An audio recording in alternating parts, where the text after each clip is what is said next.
उनका व्यक्तित्व राज ठाकरे साहब बताएंगे, मुझे संभाला कि नहीं संभाला उन्होंने। राज ठाकरे मुझे नहीं संभाल सकते। पार्टी क्यों छोड़ा?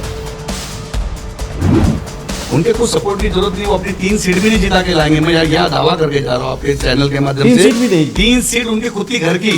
इन्होंने मुंबई की बात तो छोड़ो, मुंबई का महापौर उनकी तरफ से लाना तो छोड़ो, अपने घर की 3 सीट भी नहीं ला सके।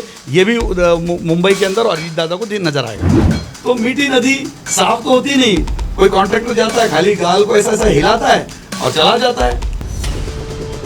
मुंबई शहर को 55 ब्रिज जो बने नितिन गडकरी जी ने बनाया। अब उद्धव जी बोलेंगे वो भी मैंने बनाया। हाँ तो बोल रहे हैं, ये तो वो बोलेंगे ना, बोले कांग्रेस में बनाया है, कांग्रेस का। फोटोग्राफी कर रहे थे, जंगलों में थे। क्या विकास में, विकास आपसे पूछ रहे हैं, विकास क्या है मुझे बताइए, क्योंकि 25 साल महानगर पालिका में सत्ता रही शिवसेना भाजपा। नमस्कार, मैं आनंद पांडे, आप देख रहे हैं रियल खबर। हाजी साहब हमारे साथ में इसमें जुड़े हुए हैं लाइव, और मैं मेरे स्टूडियो में इनसे बातचीत करना चाहूँगा। जिस तरह से आप हमारे स्टूडियो में आए, बहुत खूब खूब धन्यवाद। और काफ़ी सारे राजनीतिक विषय हैं जो आप बहुत दिन से सताए हुए राजनीति के शिकार हैं, ऐसा मुझे लगता है। शायद हम आज खुल के चर्चा करने का हमें मौका मिला है, और हम चाहेंगे कि हाजी साहब आज खुल करके खुले मन से अपनी आवाज़ को रखें, जनता तक पहुंचाने का प्रयत्न करूंगा मैं। जिस तरह से महानगर पालिका का माहौल है, पार्टियां, चुनाव, 8 साल बाद महानगर पालिका में सत्ता लाना, कैसे देखते हैं आप? नमस्कार, सबसे पहले मैं आपको बहुत बहुत बधाई देता हूँ। पिछले कई साल से आपको मैं पत्रकारिता करता देख रहा हूँ, और आज फाइनली आपके ऑफिस में आने का मौका मिला। और मैंने हमेशा अपनी बात रखी, दिल खुलास बात रखी, बेबाक तरीके से बात रखी, और डर और भय मेरे माँ बाप ने कभी भी सिखाया नहीं। इसीलिए आप जाने जाते हैं ना मीडिया में, इसीलिए आप जाने जाते हैं ना कि अपने बातों को खुले मंच पे रखना, मतलब हाजी अरफात। और अगर लगता है लोगों को तो लोग बाइट लेने के लिए आपके पास आते हैं। बिल्कुल खुले आम बोलते हैं आप।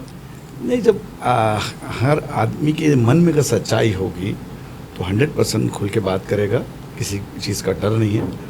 और समाज की अगर तुम बात रखते हो, कौम की बात रखते हो, और अपने स्टेट की बात रखते हो, अपने शहर की बात रखते हो, तो बेबाक तरीके से आप बोल पाओगे। झूठ आदमी एक बार बोल सकता, 2 बार बोल सकता, दुनिया को झूठ बोल सकता, खुद को कितने दिन झूठ बोलेगा? तो ना मैं दुनिया को झूठ बोलता हूँ, ना खुद को झूठ बोलता हूँ। जो बोलता हूँ सत्य बोलता हूँ, सही बोलता हूँ, और सटीक बात करता हूँ। यही पहले से आदत रही, और ये परवरिश में रहा। स्टूडेंट विंग का कार्य करता हूँ, भारतीय विद्यार्थी सेना का कार्य करता हूँ। जो हमारे उस्ताद ने, हमारे लोगों ने हमको जो सिखाया, उस तरीके से सीखते हुए हम यहाँ तक हम पहुँचे हैं। तो बिल्कुल आप जिस तरीके से जो सवाल करेंगे, इंशाल्लाह पूरी तरीके से, पूरी सटीक तरीके से आपके सामने आपकी हर बातों का जवाब रखने का प्रयास करूँगा। महानगर पालिका का जो चुनाव है, जैसे 60 से ज़्यादा सीटें निर्विरोध आई, जिसके बाद काफ़ी पार्टियां कोर्ट चली गई। कुछ लोग कह रहे हैं लोकतंत्र के मारने का, बीजेपी जो लोकतंत्र को गला घोटने का प्रयत्न कर रही है, सही में गला घोट रही है? देखिए कैसा है, पिछले 25 साल मुंबई महानगर पालिका में उद्धव जी की सरकार रही। 25 साल से साथ में तो आप भी थे।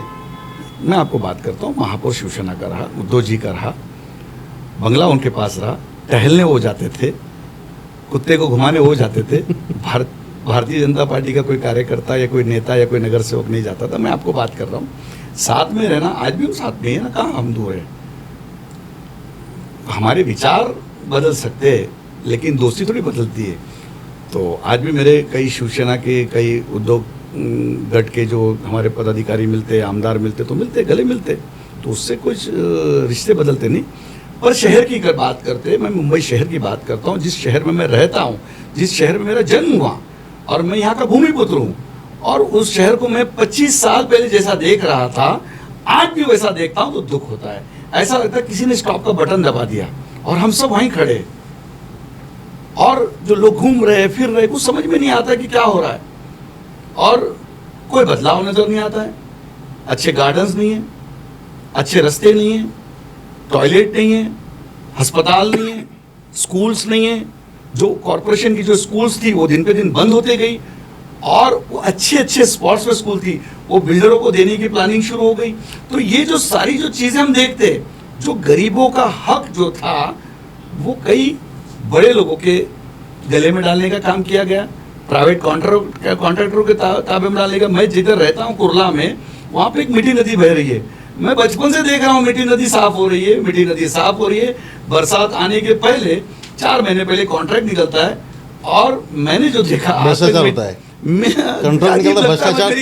मेरी जब खिड़की में से देखता हूँ तो मीठी नदी साफ तो होती नहीं, कोई कॉन्ट्रैक्टर जाता है खाली गाल को ऐसा ऐसा हिलाता है और चला जाता है, और मीठी नदी वहीं के वहीं रह गई है। तो ऐसी सारी जब चीजों को मैं देखता हूँ तो मुझे दुख होता है कि 25 साल इनके पास सरकार रही, मुंबई महानगर पालिका रही, इन्होंने अकाउंट के अंदर पैसा बहुत जमा करते गए, लेकिन वो पैसा हमारा था, हमारे बच्चों का था, हमारे शहर का था, वो डिपॉजिट करने के लिए रखे गए, इस शहर का डेवलपमेंट करने के लिए दिया गया पैसा। उस शहर को तो तुमने बर्बाद कर दिया। और उसके ऊपर एक चीज नजर आई, I love Mumbai. I love Mumbai बोलने से नहीं चलता ना, मुंबई का प्यार दिल में होना चाहिए।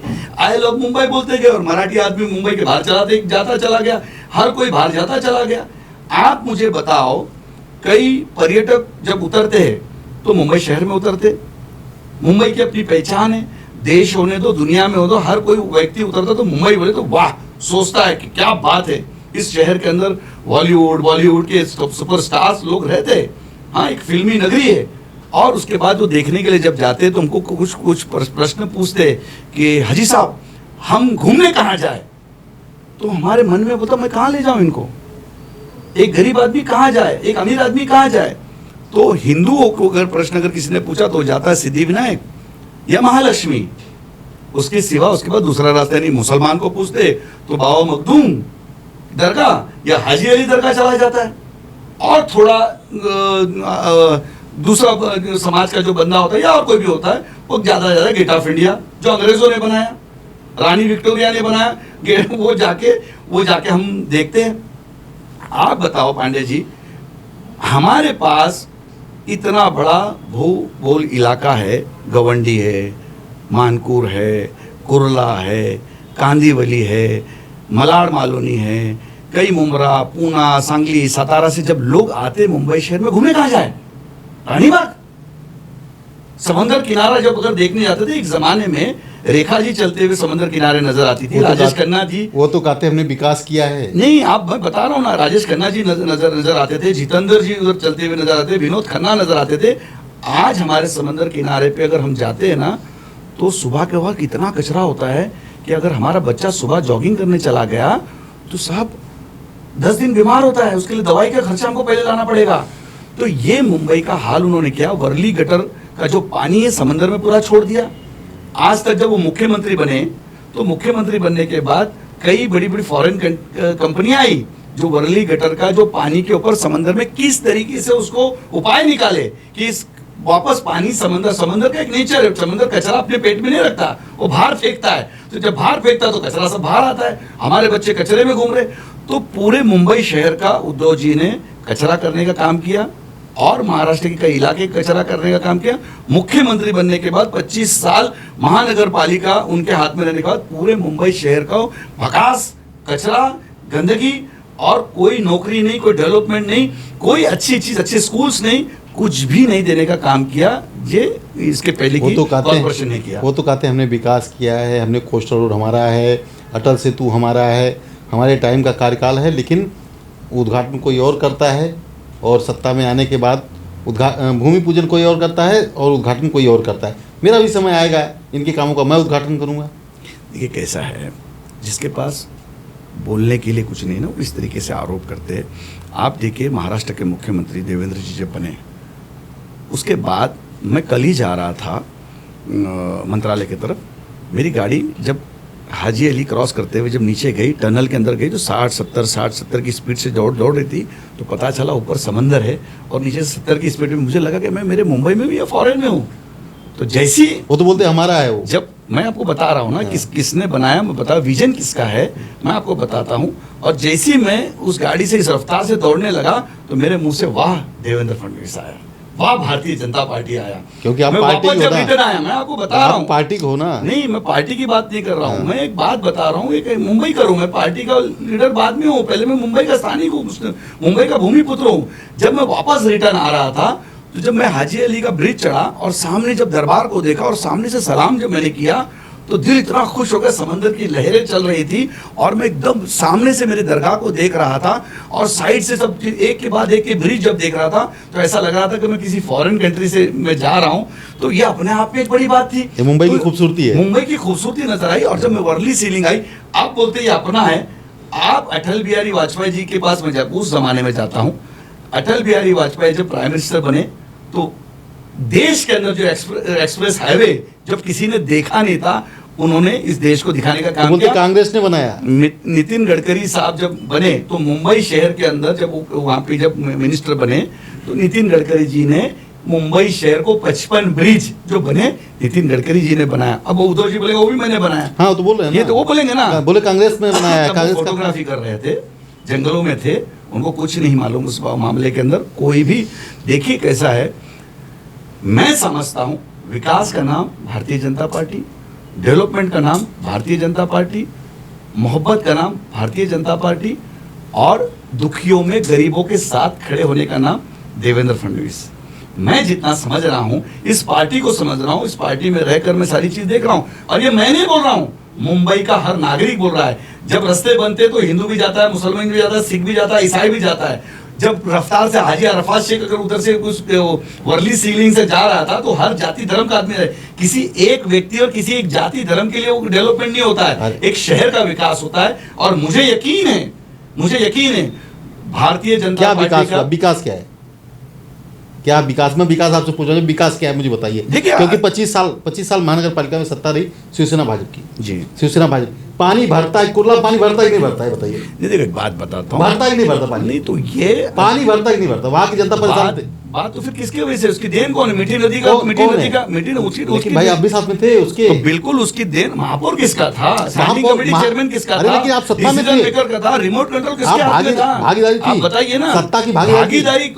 अब इसके आगे 5 साल में आपको मैं दावे के साथ कहता हूं, ये 5 साल के बाद जब हमारी महायुति का महापौर बैठेगा, भारतीय जनता पार्टी का महापौर बैठने के बाद मैं आपको बताता हूं अगले 5 साल के अंदर चुनाव के अंदर, ये मेरी बात आप रिकॉर्ड रखना, हमको प्रचार में जाने की जरूरत नहीं पड़ेगी, काम बोलेगा। अरे वो तो मैं आपको बता रहा हूं, 60 सीट वो जबरदस्ती लेके आ गए हैं, तो महापौर बैठा लेंगे, क्योंकि वो जिस तरह से लोकतंत्र को मार रहे हैं महापौर बैठा सकते हैं। कल के दिन चुनाव भी खत्म कर देंगे और कहेंगे नहीं भाई अब चुनने की जरूरत नहीं है, हम निर्विरोध हो गए। बोल आज तो पति और पत्नी एक घर में रहते हैं, वो भी निर्विरोध नहीं है, उनका भी विरोध है, तो लोग कैसे निर्विरोध हो गए? तो फिर क्यों नहीं आप जा रहे? आप तो कोई लोग कोर्ट में जा रहे थे, कोर्ट के फैसले तो रुके। लेकिन एक बात मैं तुमको बताता हूँ, समझना चाहिए, जनता को भी समझना चाहिए। आज केंद्र में हमारी सरकार है, राज्य में हमारी सरकार है और महानगर पालिका हमारे पास जहाँ जहाँ आएगी और जहाँ जहाँ आ रही है तो उसका ऑब्वियसली सपोर्ट मिलता है। और एक विजन वाला नेता, एक विकास पुरुष जिसको देवेंद्र जी हम कहते हैं, देवेंद्र फडणवीस जिसका नाम है, अगर यहाँ पे हमारा महापौर आता, अगर क्या आएगा ही, और उसके बाद आप देखिए केंद्र का भी सपोर्ट आएगा, मुंबई शहर महाराष्ट्र को आ ही रहा है। अब कोस्टल रोड कैसा बना, मोदी जी नहीं होते, सरकारें बदली मुंबई नहीं बदली, अगर सरकारें बदली मुंबई नहीं बदली, किसकी सरकारें बदली मुंबई नहीं बदली। कांग्रेस ने राज किया, शिवसेना ने राज किया, राष्ट्रवादी ने राज किया, बीजेपी ने राज किया। आज मुंबई में पानी भरता है, मुंबई के लोगों की गाड़ियां ठप पड़ती हैं, मुंबई डूबती है, चैनलों की हेडलाइंस होती, मुंबई हुई पानी पानी। क्या बदला? देखिए कैसा है, आप एक बार हम पे भरोसा तो करके देखिए ना। देवेंद्र जी कह रहे हैं, देवेंद्र जी का सपना मुंबई का महापौर अपना, कार्यकर्ता नारा दे रहे हैं देवेंद्र जी का सपना मुंबई का महापौर अपना। 60 से ऊपर जो 70 के आसपास जो आप निर्विरोध चुन के आए उसके लिए। देखिए कैसा है, उसके बारे में आप जब बार बार 60-70 करे, किसने आपके हाथ को रोका है क्या? वो क्यों नहीं बटन को किसने रोका क्या? वो क्यों नहीं, आपके किसके बटन को किसने रोका है क्या? आपको किसने घर में बांध के रखा है क्या? वो तो कह रहे हैं ना, विरोधक कर रहे हैं भैया इनके पास ईवीएम है, इनके पास पैसे हैं, ये पैसे के भरोसे सत्ता में है, तो ये महापौर अपना बैठा लेंगे। आप जब जीत के आते हैं, हाँ, आप जब जीत के आते हैं, हाँ, तो तुम कहते हैं कि हम हमारे बलबूते भी जीत के आए, और आप अगर हारते हो तो बोले ईवीएम का मिस्टेक है। तो ये तो सरासर गलत है ना, कहीं ना कहीं। अभी हर चीज का थपका तुम हम पे फोड़ोगे तो ये तो कहीं ना कहीं होने वाला नहीं। मुझे लगता है कि अगर विकास के अगर चाहते हैं तो 100% मुझे इसके पहले 25 साल जिसने राज किया, मुंबई शहर पे राज किया, मराठी मानुस बोल के याद किया, मुंबई महाराष्ट्र, मुंबई अलग होगी, महाराष्ट्र से अलग कर दी जाएगी, ये सारी चीज़ें बातें करने की बातें की, मुंबई शहर को तोड़ने की बात की जाएगी। मैं आपको बताऊं, कभी उत्तर प्रदेश के बारे में कुछ बोला गया, कभी हिंदू मुसलमान के बारे में कुछ बोला गया, लेकिन इस चुनाव में मैं आपको इतना ही बोल रहा हूँ, इस चुनाव में विकास, डेवलपमेंट और इस शहर का काया पलटने की बारी है। और मुझे यकीन है मुंबई की जनता, जो इसमें हिंदू मुसलमान सिख ईसाई कोई भी है, वो हर तरफ में प्रचार के लिए जा रहा हूँ, मैं देख रहा हूँ। तो इस वक्त पे मैंने देखा कि मुस्लिम इलाकों के अंदर जब भारतीय जनता पार्टी का एक दौर था कि हम जब जाते थे तो भारतीय जनता पार्टी का लोग बोलते थे कि नहीं नहीं ये मुसलमानों की विरोधक पार्टी है, लेकिन इस वक्त में मैं जा रहा हूं तो आप पांडे जी को मैं खुद कह रहा हूं, आप भी एक मुस्लिम ये कहते हैं कि नहीं, डेवलपमेंट के लिए देवेंद्र फडणवीस जो मुख्यमंत्री है, हमको उनका साथ देना है और इस शहर का काया पलट करना है। 100% विकास और डेवलपमेंट के नाम पे 1000 टका मुंबई में काया पलट होगा। मुंबई डूबती है नहीं, देखो एक बात बताएं, डूबती है नहीं। अब डूबती है इसका मतलब क्या पार्टी डुबा रही है? पार्टी डुबा है, आप मुंबई डूबती है, डूबती नहीं, है, कौन डुबा रही है? अरे लेकिन चैनल की हेडलाइंस होती है ना, मुंबई हुई पानी पानी, मुंबई डूबी। हाँ, तो किसकी होती है गलती ना? है? कॉर्पोरेशन पे डूबती लगा है। भी नहीं। कुर्ला डूबता है कि नहीं? एलबीएस जिस रोड पे आप आते हो डूबता है कि नहीं डूबता है? एलबीएस रोड का वो कुछ हिस्सा जो है मीठी डूबता नदी है, का डूबता है। हाँ, तो मैं आपको बताता हूँ उसका खुलासा आपको देता हूँ।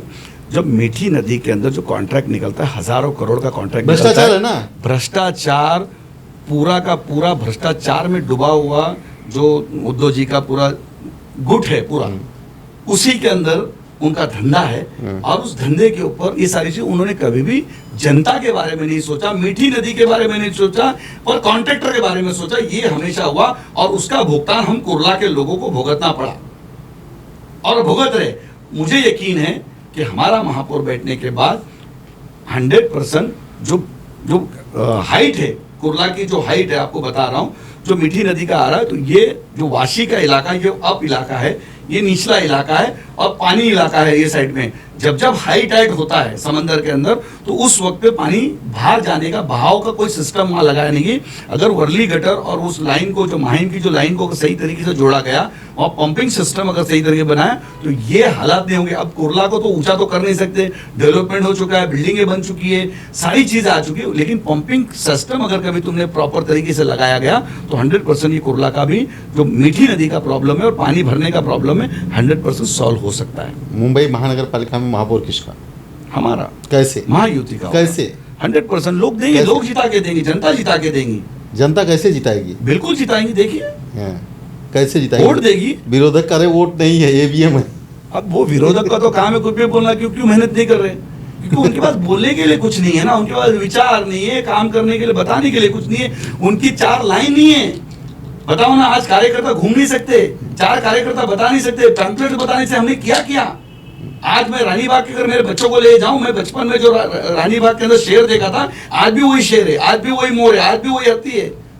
नया क्या है, क्या बदला है? सरकार भी तो आज आपकी है। सरकार हमारी है तो सरकार तो बदलना चाहिए ना। 100% बदलेंगे ना, नई चीज आएगी। कब बदलेंगे? मैं आपको बोलता हूँ, जीतने के बाद अगले साल आपको बताता हूँ, इस शहर के अंदर फिश एक्वेरियम आएगा, लोग देखेंगे, फिश मार्केट आएगा, आप नई चीज देखेंगे, आपको रास्ते अच्छे दिखेंगे, गार्डन अच्छे दिखेंगे, स्कूल्स अच्छे दिखेंगे, हाईटेक तरीके से स्कूल आएगी, वो आपको नई चीज देखने मिलेगी। और जिस तरीके से जो शंघाई बनाने का जो ख्वाब है, 100% आपको धारावी बदली नजर आएगी, आपको गवंडी बदली नजर आएगी, आपको भिवंडी बदली नजर आएगी, आपको मलाड़ मालोनी बदली हुई नजर आएगी। आज साहब सबसे बड़ी दुख की बात यह है कि कांग्रेस के आमदार जहां जहां है, दुख होता है, वहां मुसलमान हमसे क्या मांग रहे? सर हमको गार्डन मत दो, सर हमको स्कूल मत दो, हमको कब्रिस्तान दो। शर्म आती है? कब्रिस्तान नहीं है। आज बताओ, कब्रिस्तान नहीं है। कब्रिस्तान है, आबादी बढ़ गई, हाँ। वो कब्रिस्तान छोटे हो गए। डेवलपमेंट कब?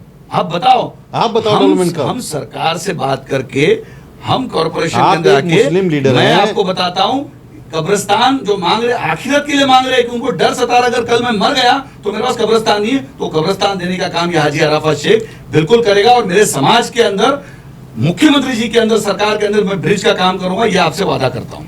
लोग तो कह रहे हैं कि भाई उनकी जनसंख्या बढ़ रही है, हिंदू खतरे में है, मुस्लिम खतरे में है, उत्तर भारतीय खतरे में है, बिहारी खतरे में है, मराठी खतरे में है। कौन खतरे में है? किसकी जनसंख्या बढ़ रही है? लोग बोल रहे हैं ना कि आज उनकी जनसंख्या बढ़ रही है। इनकी अरे उनकी मतलब मुस्लिमों की जनसंख्या बढ़ रही है। 2050 सर्वे हो रहे हैं ये 2050 तक के जो है, आने वाले दिनों में 2050 तक में मुंबई में मुस्लिम राज करेंगे। अभी आपने सुना होगा कि इंदिरा जलील ने कहा कि अरे बुर्के वाली महापौर होगी। तो अनेकों प्रकार की भाषाएं तो आ रही हैं। देखिए कैसा है, बुरखे वाली महापौर बने या टीके वाला महापौर बने, वो बोलते हैं या- मराठी बनेगा, या कोई बोला मराठी- उत्तर भारतीय बनेगा। कौन बनेगा? मैं आपको बोलता हूं, उत्तर भारतीय बने, जो भी बने सरकार का निर्णय होगा। 100% जो भी बने वो पढ़ा लिखा बने, जिसके पास विजन हो। देवेंद्र जी ने खुद कहा कि मराठी महापौर होगा। जैसा ठीक है, मराठी देवेंद्र जी ने कहा मराठी महापौर होगा। 100% मराठी, मुंबई पहले से मराठियों की रही, मराठी भाषा का अभिमान है। मराठी, क्योंकि मैं आज महाराष्ट्र में रहने वाला हूँ, मैं पूना का रहने वाला हूँ, देहू आड़ंदी का रहने वाला हूँ, मैं मराठी हूँ, मैं मराठी मुसलमान हूँ, महाराष्ट्र का रहने वाला हूँ।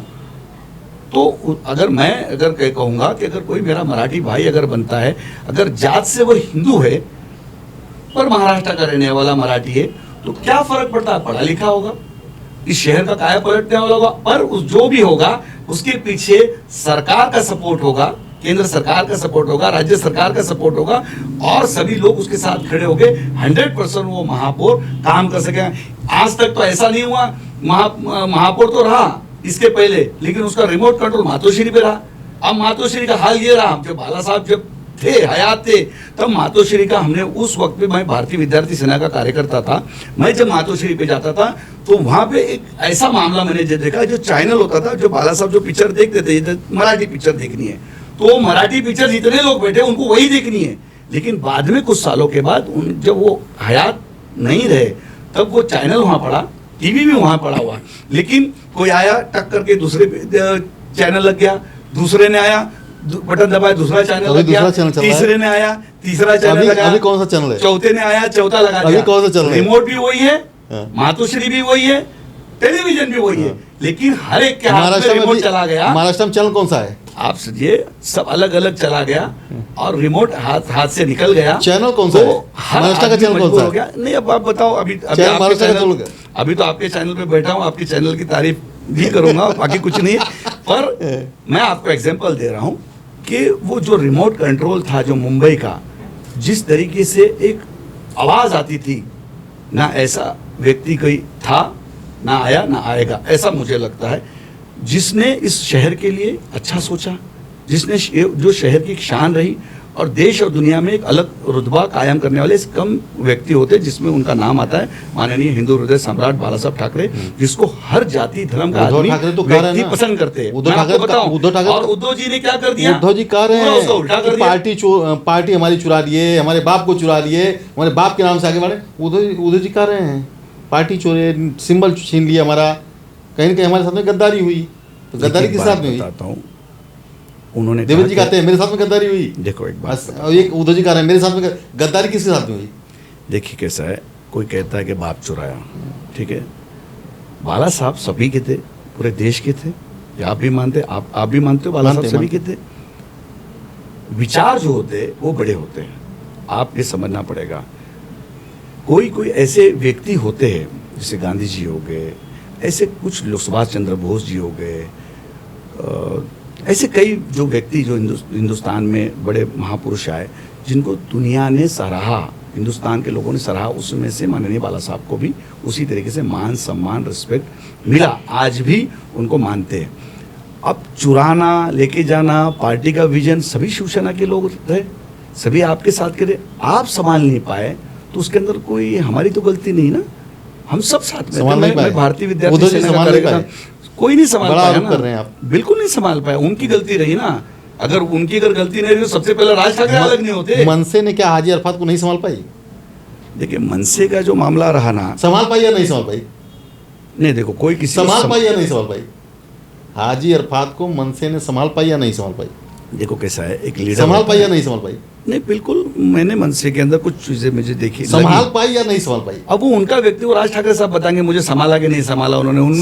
संभाला कि नहीं संभाला? अब वो इसका सवाल का जवाब वो दे सकते हैं। अच्छा, आप नहीं देंगे? मैं कैसा दे सकता हूँ कि उन्होंने मेरे को क्या संभालने वाला, मुझे संभालने वाला मेरा अल्लाह है, मुझे संभालने वाले मेरे माँ बाप है। राज ठाकरे मुझे नहीं संभाल सकते। आपने पार्टी क्यों छोड़ा? उसकी बहुत सारी बातें हैं, क्या वो है? सब बातें तो मालूम पड़नी चाहिए, लोगों को पता चलना चाहिए ना। कैसा है, अब वो सारी बातें अगर आज हम निकाल के कोई इसके अंदर कोई वो नहीं, सभी बहुत बार ये बातें हो चुकी है। हाँ। राज ठाकरे साहब एक अच्छे व्यक्ति है। मैंने देखो आज मेरे लीडर है, मैंने भारतीय विद्यार्थी सेना से उनसे बहुत सीखा। स्टूडेंट विंग से जब शुरुआत हुई, फिर उसके बाद में मनसे जब हुई, मनसे का वाइस प्रेसिडेंट करके मुझे बनाया गया, और उनके साथ रहकर हमने पूरे महाराष्ट्र को देखा, समझा, सीखा। उनके बहुत सारे अच्छे, देखो आज 100% वो मैं नहीं कहता वो गलत है, 100% मैं कह नहीं सकता वो सही है। वो दोनों भाई एक हो गए, उससे कुछ नहीं फर्क पड़ने वाला। हाँ? कुछ फर्क नहीं पड़ने बोलते वाला। मराठी की अस्मिता खतरे में है।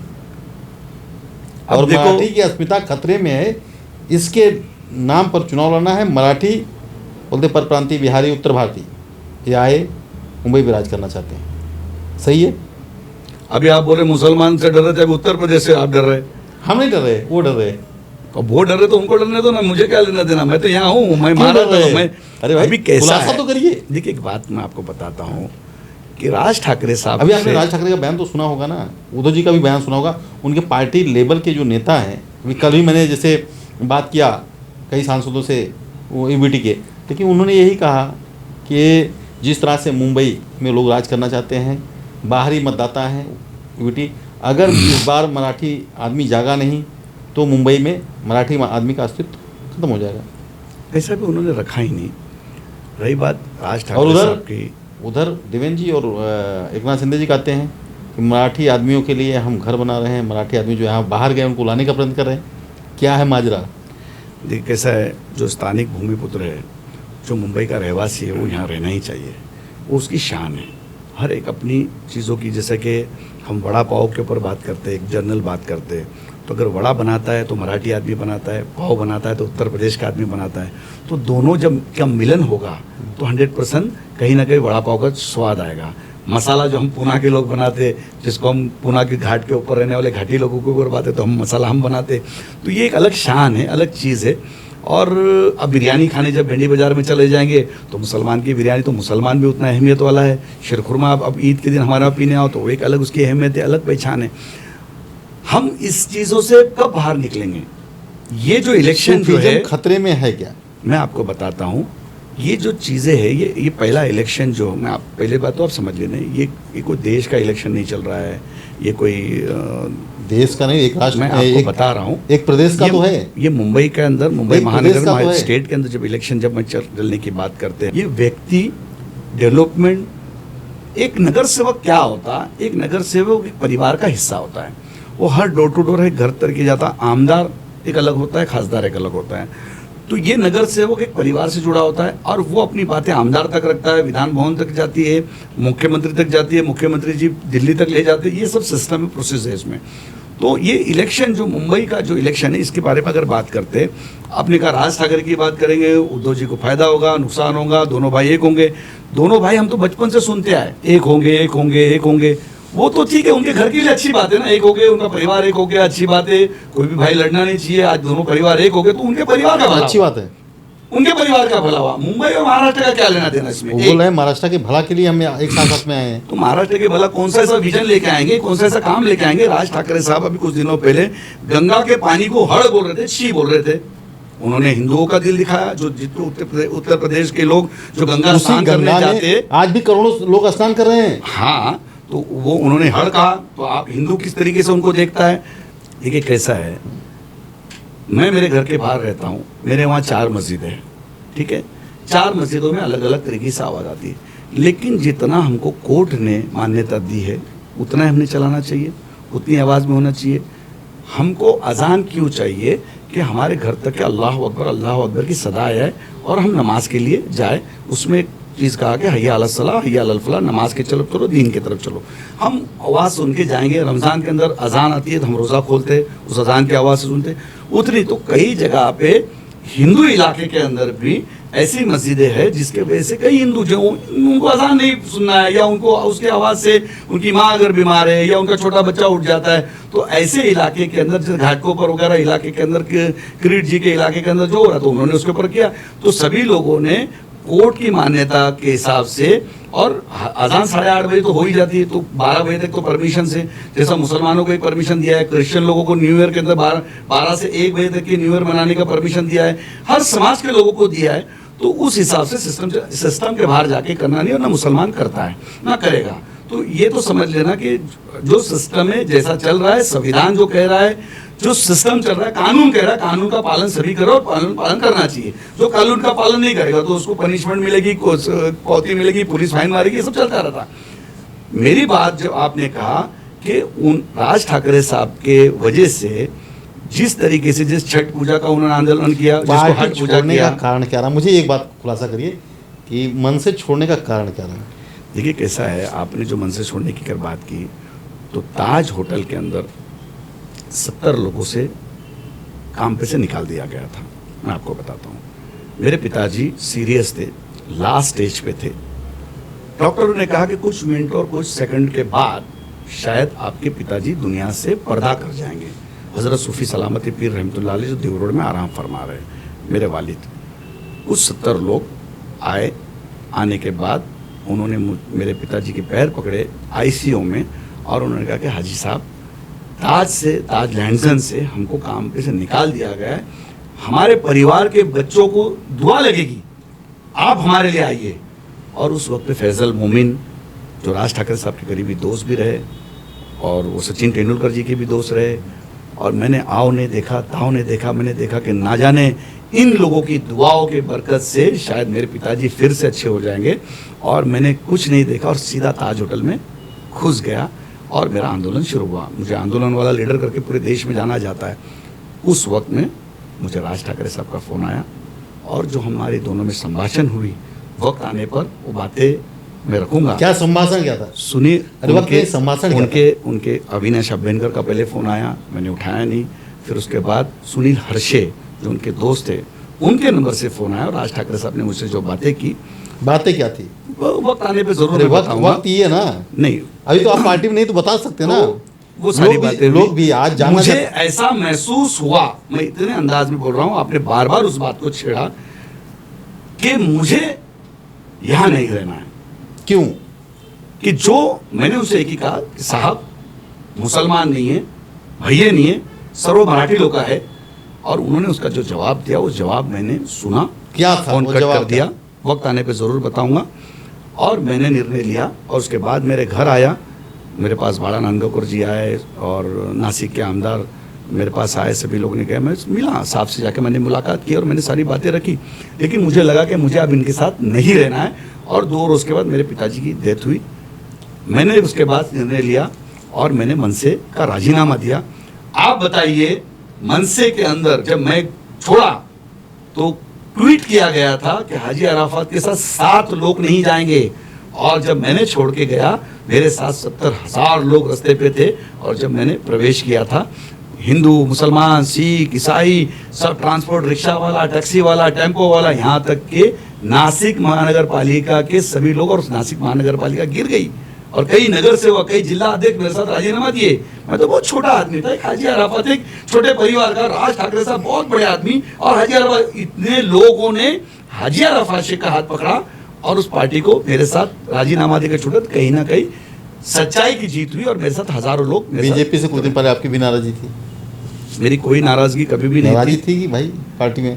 नहीं, मेरी कभी भी कोई नाराजगी थी। मैं आपको बताता हूँ, आपने TV9 के माध्यम से मुझसे इंटरव्यू ली थी, कुछ ऐसे बयानात आए थे जिससे मैं और मेरा समाज, मेरी कौम कभी भी एक्सेप्ट नहीं करेगी।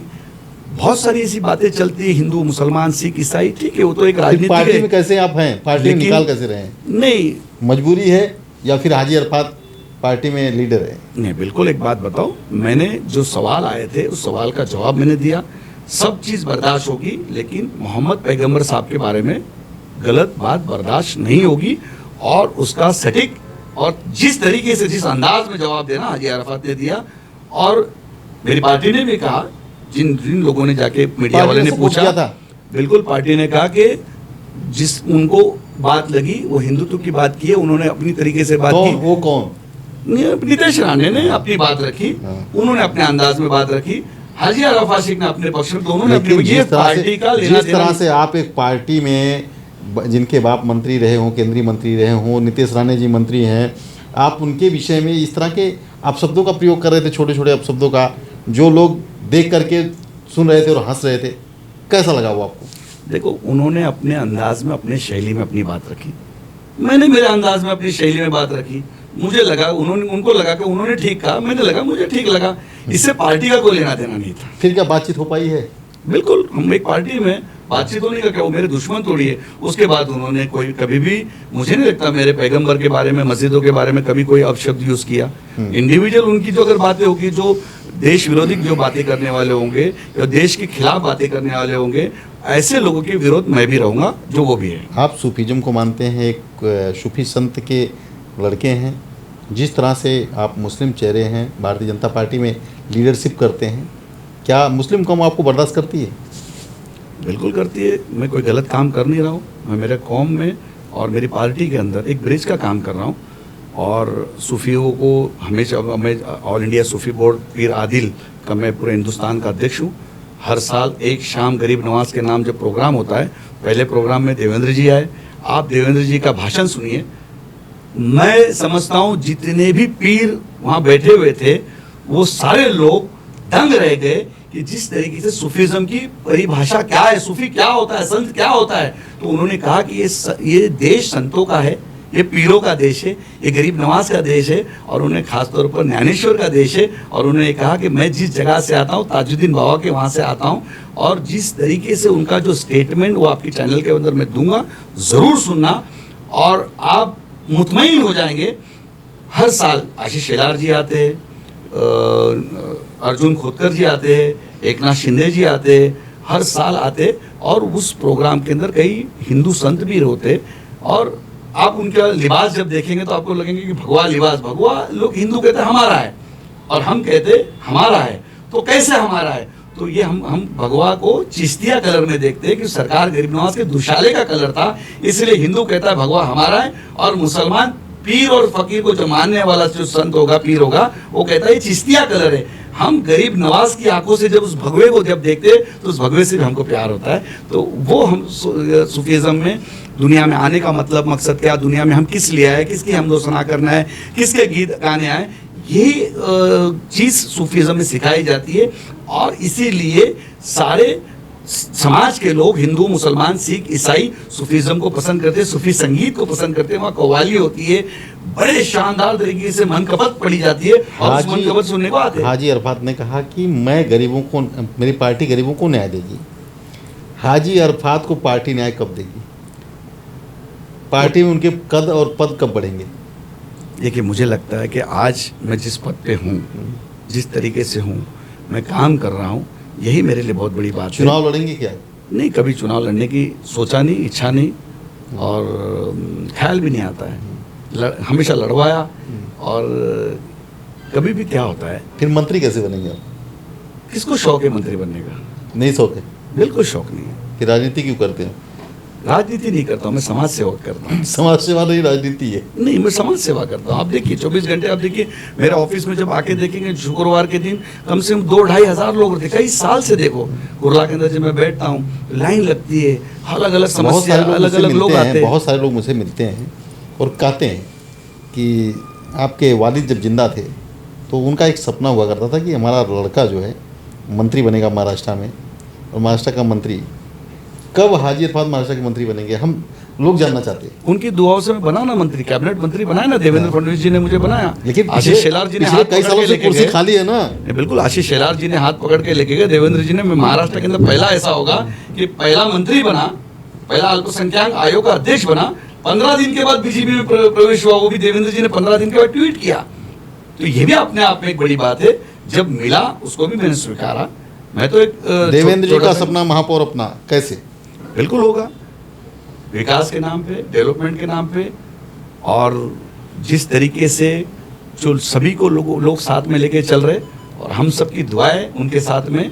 जो देवेंद्र जी ने सपना देखा, हम अल्लाह से दुआ करेंगे कि अल्लाह उनके हर सपने को पूरा करे, और जो उनके गुमान में भी नहीं है उससे ज़्यादा अल्लाह उनको दे। अल्लाह उनको चुस्ती दे, तंदुरुस्ती दे, और बुरी नज़र से अल्लाह उनको बचा के रखे।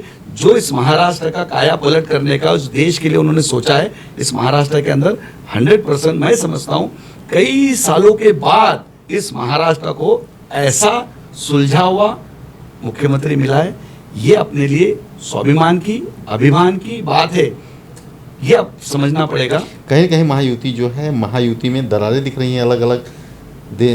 शिवसेना शिंदे गठ, कहीं अंबरनाथ में कांग्रेस बीजेपी, क्या क्या सुनने में आ रहा है। फिर कहीं आप देखेंगे तो राष्ट्रवादी अलग चुनाव, नवाब मलिक के नेतृत्व में महाराष्ट्र का चुनाव लड़ा जा रहा है। लोग कह रहे हैं कि हिंदू मुस्लिम करके सरकार बना, महापौर लाना चाह रहे हैं। ये मराठी हिंदू मुस्लिम, ये क्या राजनीति क्या है? देखो, नवाब मलिक तो दिन में भी सपने देखते हैं, तो उसके बारे में बोलना उचित भी नहीं है।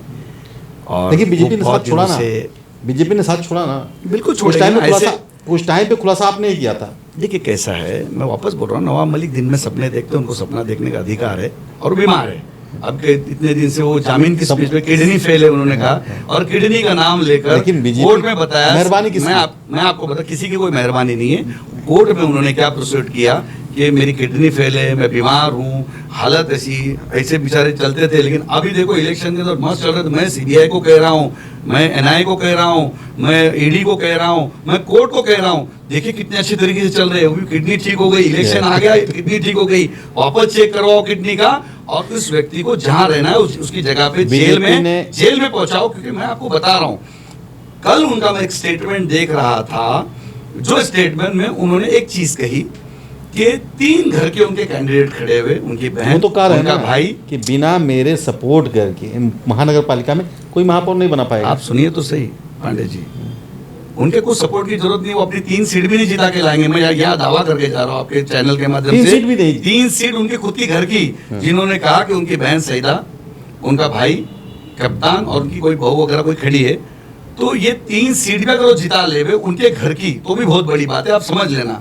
मैं आपको बता रहा हूँ, और उन्होंने स्टेटमेंट दिया कि मेरे परिवार के नहीं है ये लोग, खुद के परिवार को, लोगों को खुद ही टिकट दे रहे, और ये कहते कि मेरे परिवार के, नवाब मलिक के परिवार के लोग नहीं है। तो मुंबई के लोगों को कैसा परिवार मानी? जो व्यक्ति अपने परिवार के लोग, अपनी सगी बहन को बोलता है मेरी बहन नहीं है, मेरा भाई नहीं है, मेरे रिश्तेदार नहीं है, और तो मुंबई के लोगों को कैसा परिवार मानेगा? ये समझना पड़ेगा। जिस वजह से वो जेल गए थे, मुंबई में कितना बड़ा जो ब्लास्ट हुआ, कितने लोगों की जान गई, इनके किसके साथ संबंध थे? दाऊद की बहन के साथ इनके क्या संबंध थे? पान टपरी पे क्या हुआ था? क्या हुआ था उस बेवा औरत का? क्या गो वाले कंपाउंड की हिस्टोरी है? ऐसी कम से कम 5000 पेज की पूरी पन्ना है, और उस बेवा औरत की बदवा तो लगेगी ना, ये उस बेवा औरत की बदवा लगी है, तब ये सारा प्रकरण हुआ है। मैं आपको बताना चाहूंगा कि वो जिस तरीके से मनगढ़ंत बातें करते, फिर उन्होंने कहा कि मेरी ताकत, मैं आप मुंबई के लोगों का, बिल्कुल मैं सभी मुसलमान भाइयों से और सभी लोगों से कहना चाहूंगा कि जो आदमी एक बेवा की जमीन खा जाता है और इतना बड़ा प्रकरण होता है और थोपता है, बीजेपी ने बीजेपी ने बोली थी कि दाऊद की बहन के साथ जाके बैठ, बीजेपी ने कहा था कि अंडरवर्ल्ड के साथ तू संबंध रख, बीजेपी ने बोला कि बम ब्लास्ट के आरोपी के साथ तेरा संबंध होना चाहिए। आज बीजेपी के साथ में है भी नहीं ना। हाँ, तो बोला था क्या? और तुम थोप रहे हो, बीजेपी सरकार में हुआ। तुम जो बात कर रहे थे, तुमने तुम्हारा जो किया हुआ, जो बोएगे ना वही उगने वाला है ना। तुम बबूल डालोगे तो बबूल ही उगने वाला, आम तो उगने वाला नहीं है। तो वो उनका बोया उगा है। मैं उनकी सभी साथ में जो कार्यकर्ता है, जो जिंदगी भर झंडा पकड़ के उनके पीछे घूम रहे, उनकी तमन्ना थी एक बार मैं नगर सेवक बन जाऊं, लेकिन आज तक वो नहीं बना। अपने परिवार के लोगों को बना। उनकी बहन खड़ी है, तो कह रहे उनके भाई कप्तान मलिक हैं, तो वो तो बने थे ना। मैं आपको बता रहा हूँ, उनकी बहन खड़ी है तो बोले डॉक्टर है, डॉक्टर है, डॉक्टर है। तो मैं मुंबई की जनता से कहता हूँ, कुर्ला की जनता से कहता हूँ कि डॉक्टर बोल तो किस चीज की डॉक्टर है? गरीबों को दवाइयाँ देती है, डिस्पेंसरी है, लोगों की खिदमत करती है, क्या करती है? तो पता चला उनकी बहन एनेस्थीसिया की डॉक्टर है। बड़े बड़े अस्पताल में उनको बुलाया जाता है, जब ऑपरेशन थिएटर में पेशेंट को लेके जाता है तो वो उनको इंजेक्शन मारती है। वो 4 घंटा, 6 घंटा, 8 घंटा, 10 घंटे के लिए आदमी बेहोश हो जाता है, वो व्यक्ति बेहोश हो जाता है, वो बेहोश करती है। अपना उनका काम इतना ही है। वो जब भी जीत के आती है तो 5 साल तक के पूरे कुर्ला के लोगों को बेहोश कर देती है। 5 साल सब करते हैं। आज कुर्ला के अंदर ऐसी हालत है पांडे जी, मैं आपको बताता हूँ आपके चैनल के माध्यम से, कि आज इनलीगल होटल्स बन गए। आज हम वो होटल बनने की वजह से पानी, सरकार तो आपकी है ना, पानी हमने किया। अब इसके पीछे वहां पे होटल बनने की वजह से पानी हमारा यूज किया, तो स्थानीय लोगों को पानी नहीं मिल रहा है। वहां पे वैश्य व्यवसाय का धंधा शुरू हो गया इतने बड़े पैमाने पे। मैं खुद महाराष्ट्र के मुख्यमंत्री जी के पास गया था, मैं देवेंद्र भारती जी के कमिश्नर के पास जाके मैंने उसको रोका। बुरखे के अंदर वहां पे वैश्य घूम रही है 5 बजे से लेकर सुबह के 5 बजे तक, शाम के 5 से सुबह के 5। तो ये सब दिन इनकी समस्या कहीं न कहीं हर जगह बढ़ रही है। हर एरिया में बढ़ रही है। नहीं, ये तो कुर्ला की मैं बात कर रहा हूँ। अगर कुर्ला में अगर इन मलिक परिवार को उखाड़ के नहीं फेंका ना, तो ऐसा हालात होगा कि कौन कुर्ला का नाम, मलिक परिवार को उखाड़ के कौन फेंकेगा? बिल्कुल जनता फेंकने वाली है। हाजी आप अरफात देखिए, फेंकेंगे या जनता फेंकेगी? जनता और हाजी अरफात शेख सबसे आगे झंडा लेके खड़ा रहेगा और जनता फेंके उखाड़ के फेंकेगी। उखाड़ फेंक पाएंगे? मंत्री रहे हैं महाराष्ट्र के। अरे बाबा, कौन किसकी बारे में बात कर रहे हैं? आज भी राष्ट्रवादी का सपोर्ट, कौन है? राष्ट्रवादी आपकी सत्ता में है भाई बाबा, नवाब मलिक अरे का अजीत नाम दादा ही है तो ना, मत लो। अजीत दादा का आप 4 दिन पहले स्टेटमेंट सुना आपने? क्या? उन्होंने कहा भारतीय जनता पार्टी को क्या है। अजीत दादा ने उनके साथ में उनकी ताकत 16 तारीख को उन्होंने कहा कि मैं मेरी ताकत दिखाऊंगा। मैं अजीत दादा को 16 तारीख के बाद बात करूंगा। इन्होंने मुंबई की बात तो छोड़ो, मुंबई का महापौर उनकी तरफ से लाना तो छोड़ो, अपने घर की 3 सीट भी नहीं ला सके। ये भी मुंबई के अंदर अजीत दादा को नजर आया। फिर आप अजीत दादा को सत्ता से निकाल दो। किस चीज की सत्ता में है, सत्ता में साथ साथ है ना, वो अपना लड़ रहे ना, हम साथ साथ है ना। देखिए कैसा है वो उसके बारे में पार्टी है, देवेंद्र जी है, बात चल रही नवाब मलिक की, अजीत पवार की बात नहीं चल रही है। आपको मैं बता रहा हूँ, अजीत पवार भी बोल रहे हैं ना कि पार्टी के विरोध जाके बोल रहे हैं ना, भाजपा के विरोध में बोल रहे हैं ना। अगर अजीत दादा को अगर वो उनके ऊपर विश्वास है, अगर मैं बोलता हूँ ना, मैं खाली पार्टी और कुछ वजह से हम पर्सनल कभी नहीं जाते, बोलिए हम पर्सनल लेवल पर कभी नहीं जाते, बोलिए। हम कभी पर्सनल, अगर मैं 2 सभा भी अगर ले लेता तो उनकी बेटी का भी डिपॉजिट जब्त होता था। ये मैं आपको बताना चाहता हूँ, समझे कि नहीं? क्यों नहीं? लेकिन महाराष्ट्र में इतना व्यस्त था, लेकिन इसके बाद आगे सोचूंगा कि अगर वो पर्सनल लेवल पे जिस तरीके से जाते हैं, लोगों के घर तक जाते हैं, लोगों के किचन तक जाते हैं, लोगों के बेडरूम तक जाने की कोशिश करते हैं, तो उन्होंने क्या कहा कि मैं भंगार वाला हूं और लोगों को मेरा धंधा है कि ऐसा पिघला के मारता हूं। तो जो ये बात अल्लाह को भी नहीं पसंद आई, दुआ दे के मारते हैं, अल्लाह को भी ये पसंद नहीं आई। और आज वो दर बदर हो गए, कुर्ला से चले गए बाहर। जिस कुर्ला के अंदर वो राज करते थे उखाड़ के फेंक दिए कुर्ला के, अब कुर्ला में नहीं रहते। आस्ते आस्ते पूरी परिवार, और कोई ना कोई अच्छा, ऐसा नहीं है कि खाली यही मलिक है, ऐसे बहुत सारे कुर्ला में अच्छे मलिक लोग रहते।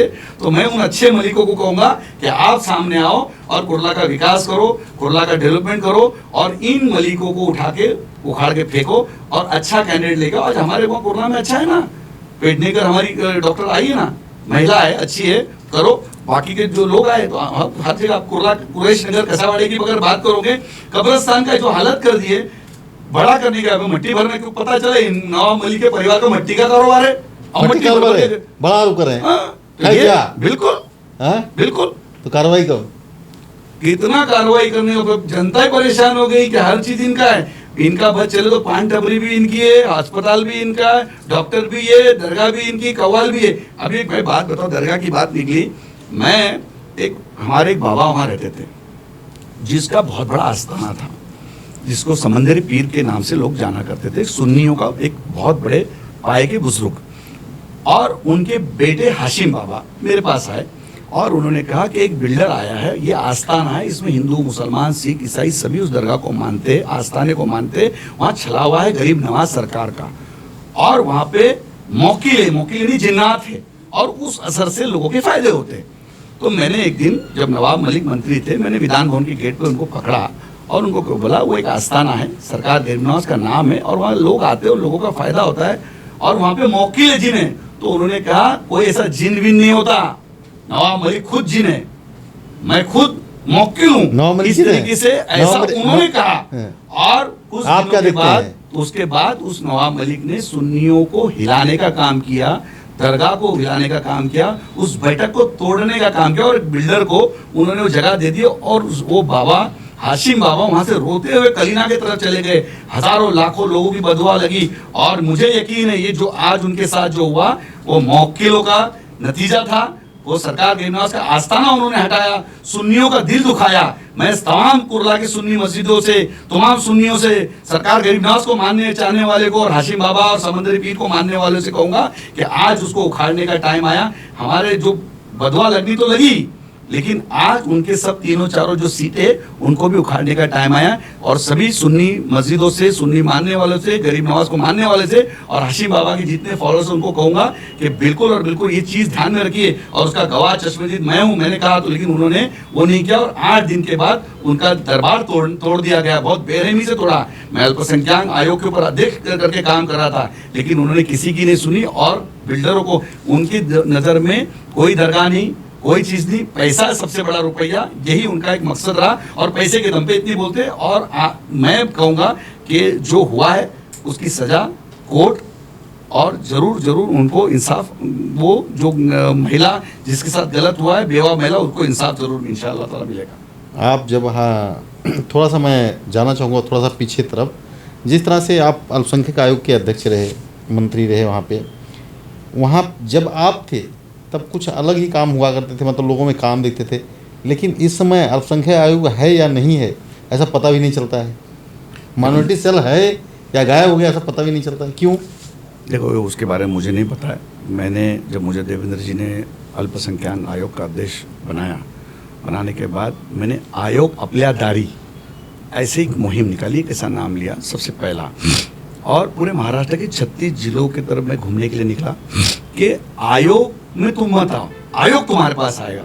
जिसलिए मुस्लिम, बौद्ध, क्रिश्चियन, जैन, सिख, पारसी को मैं जाके मिलता था। सुबह 10 बजे से लेकर 2 बजे तक मिलता था। फिर उसके बाद कलेक्टर, तहसीलदार, उनकी सबकी अधिकारियों की बैठक लगाता था। जैसे शोलापुर में मैं गया, तोलापुर उर्दू भवन का काम रुका हुआ था, मैंने 8 करोड़ मुख्तार अब्बास नकवी साहब से फंड लिया, 8 करोड़ उर्दू भवन के लिए दिया।